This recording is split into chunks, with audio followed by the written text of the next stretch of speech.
Magandang umaga mula sa Pag-asa Weather Forecasting Center. Ito ng ating update sa binabantayan nating bagyong Hana. Kaninang alas 4 ng umaga, huling namataan yung sentro ng mata ni bagyong Hana sa layong 215 kilometers north-northeast ng Itbayat, Batanes. Ito ay may taglay na lakas ng hangin na malapit sa gitna na umaabot sa 150 kilometers per hour. So nakita po natin bahagyang lumakas ito as compared sa mga nakarang oras. At yung mga pagbugso nito ay umaabot ng 185 kilometers per hour. Patuloy itong gumagalaw pakanluran sa bilis na 20 kilometers per hour. At makikita natin dito sa ating latest satellite images na itong rain bands ni bagyong Hana ay nahagip na or nagdudulot na ng mga pag-ulan sa hilagang bahagi ng extreme northern Luzon sa mga isla ng Batanes at Babuyan. Samantala ito namang southwest monsoon o hanging habagat na pinapairal o hinahatak nitong si bagyong Hana ang nagpapaulan sa buong Luzon at itong area ng Western Visayas.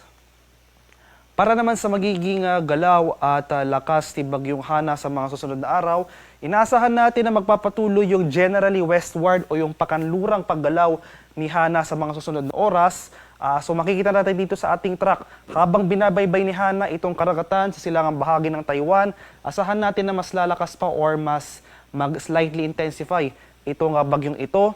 Posible itong maglandfall sa silangang bahagi o sa silangang baybayin ng southern Taiwan mamayang hapon o sa gabi. At habang binabaybay nitong Hana ang kalupaan ng Taiwan mamayang gabi, asahan na rin natin yung weakening o yung paghina ng nasabing bagyo.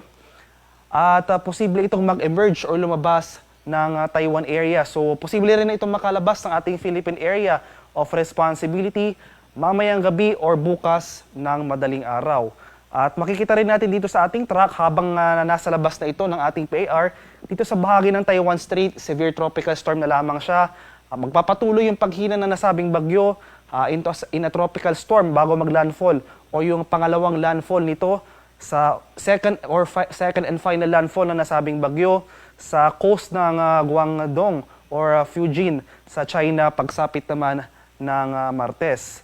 And eventually magiging tropical depression na lamang to and mas mag-weaken pa ito into a remnant low.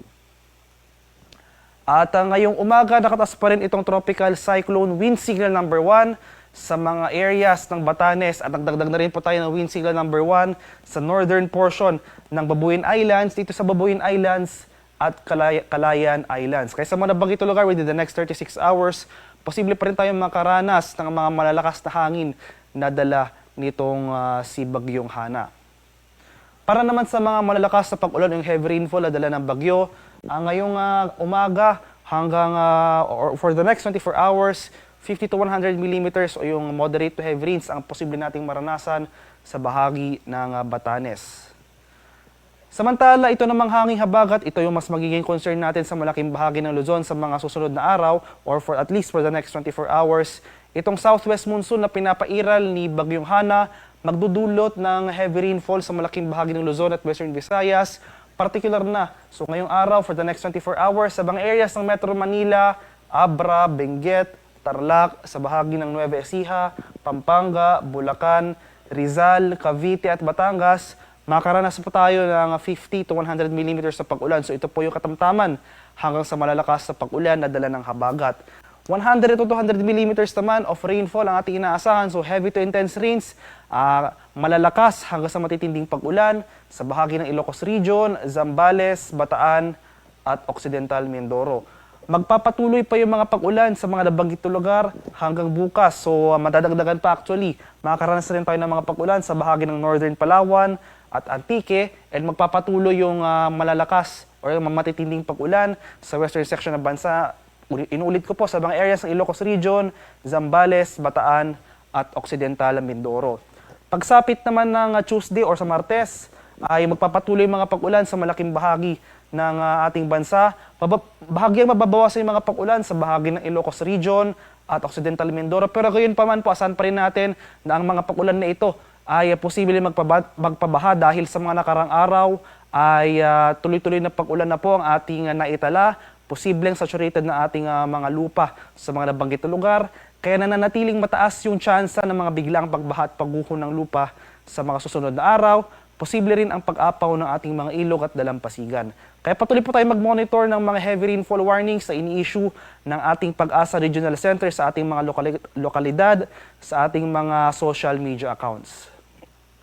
Sa mga malalakas na hangin o yung mga severe winds na dala ni Bagyong Hana, since may nakataas po tayong wind signal number 1, asahan po natin, especially sa mga areas na malapit sa baybayin at sa mga kabundukan o yung mga coastal and mountainous areas, ang mas malalakas sa bugso ng hangin na dala ng bagyo. So minimal to minor impacts yung posibleng maranasan sa mga areas kung saan nakataas ang wind signal number 1, kaya maging handa at alerto po tayo sa mga banta ng bagyong ito. Sa mga hangin naman or yung mga pabugso-bugsong hangin o yung gusty conditions na dala naman ng habagat na pinapairal nitong si Hana. So ngayon pa lamang, patuloy tayong makakaranas ng mga gusty conditions na dala ng habagat sa areas ng Babuyan Islands, Ilocos Region, Cordillera, Nueva Vizcaya, Zambales, Pampanga, sa bahagi ng Bataan, Aurora, Bulacan, Metro Manila, Calabarzon, Mimaropa, Bicol Region, Western Visayas at ang northern portion ng Eastern Visayas. Magpapatuloy pa yung mga malalakas na bugso ng hangin hanggang bukas at pagsapit ng Martes ay bahaging mababawasan yung mga areas na makakaranas ng malalakas na bugso ng hangin. So sa Tuesday, ito na lamang yung mga areas na makakaranas ng hangin o yung mga malalakas na hangin sa mga areas ng Batanes, Babuyan Islands, Ilocos Region, Zambales, Bataan, Cavite, northern portion ng Quezon, Lubang Island, Romblon at Kalayaan Islands. At in addition sa mga malalakas na hangin na dala ng habagat, asahan rin natin yung matataas na alon o yung maalong karagatan sa ilang bahagi ng ating bansa. May nakataas pa rin tayong gale warning. Makikita natin dito sa diagram na ito, itong seaboards ng northern at central Luzon, itong seaboards or yung western at southern seaboards ng southern Luzon, itong bahagi ng northern Quezon, ilang bahagi ng Pulilio Islands, at itong western seaboards ng Visayas. Kaya sa ating mga kababayang mangingisda at may mga maliliit na sasakyang pandagat, kung maaari ay huwag po muna tayong pumalaot dahil inasahan natin na magpapatuloy itong maalon hanggang sa napakaalong karagatan na dala ng habagat. Asahan na rin po natin na posible yung ating mga sea travel suspensions.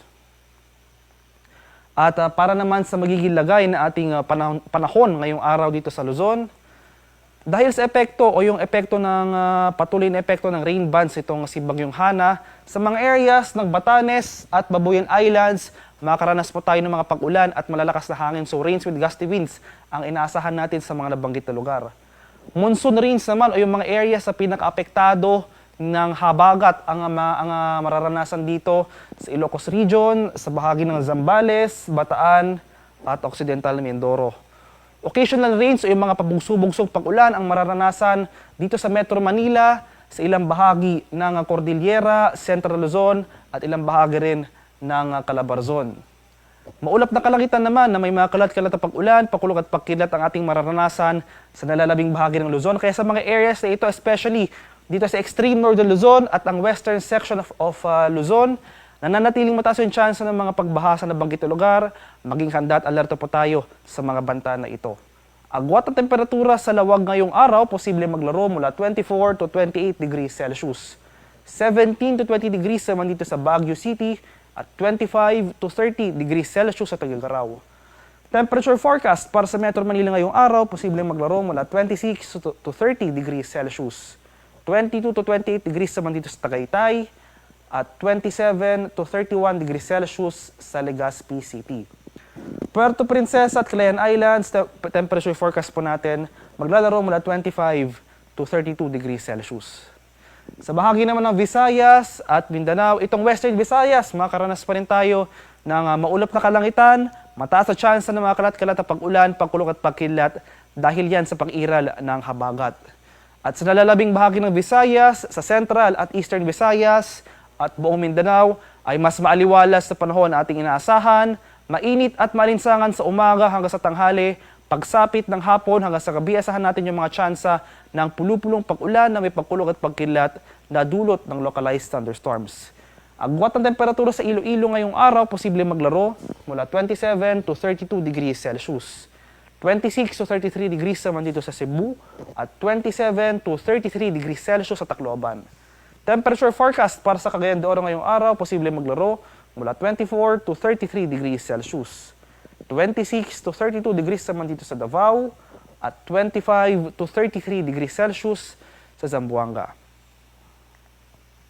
At para naman sa ating 3-day extended weather outlook sa mga piling syudad ng ating bansa, inaasahan natin na sa susunod na 3 araw, makikita po natin sa diagram na ito, malaking bahagi ng Hilaga at Gitnang Luzon patuloy na makakaranas ng mataas na tsansa ng mga pag-ulan na dala ng habagat. More in particular sa Metro Manila at Baguio City, for the next 3 days, araw ng Lunes hanggang sa araw ng Miyerkules, makaranas po tayo ng monsoon rains and generally improving weather conditions na ang posible nating maranasan beyond these 3 days. Pero at least for the next 3 days, patuloy po tayong makakaranas ng mga malalakas na pag-ulan sa nabanggit na lugar. Sa bahagi naman ng Legazpi City and most of Bicol Region, posible na tayo makaranas ng mas maaliwalas sa panahon bukas. Posible magpatuloy yan hanggang sa susunod pang 2 araw. Sa malaking bahagi naman ng Visayas, so sa Central at Eastern Visayas, as well as sa buong Mindanao, ay magpapatuloy itong generally fair weather conditions, mainit at malinsangang panahon, may mga tsansa pa rin ng mga biglaan at panandaliang buhos ng ulan na dulot ng localized thunderstorms. Temperature forecast para sa Metro Manila sa susunod na 3 araw, posible maglaro mula 25 to 31 degrees Celsius. 17 to 21 degrees naman dito sa Baguio City at 26 to 33 degrees Celsius sa Legazpi City. Temperature forecast para sa Metro Cebu sa susunod na 3 araw, posible maglaro mula 26 to 33 degrees Celsius at 25 to 33 degrees naman dito sa Metro Davao area. Para sa karagdagang impormasyon tungkol sa ulat panahon, lalong-lalo na sa mga heavy rainfall warnings o yung mga rainfall advisories na posibleng i-issue ng ating Pag-asa Regional Center sa ating mga lokalidad, ay i-follow na lamang kami sa aming social media accounts at DOST_Pag-asa. Mag-subscribe na rin kayo sa aming YouTube channel sa DOST Pag-asa Weather Report at palaging bisitahin ang aming official website sa pag-asa.dost.gov.ph. Ang susunod na update para kay Bagyong Hana ay mamayang alas 11 ng umaga. At yan lamang po ang latest mula dito sa Pag-asa Weather Forecasting Center. Magandang umaga sa ating lahat. Ako po si Dan Villamil Nag-uulat.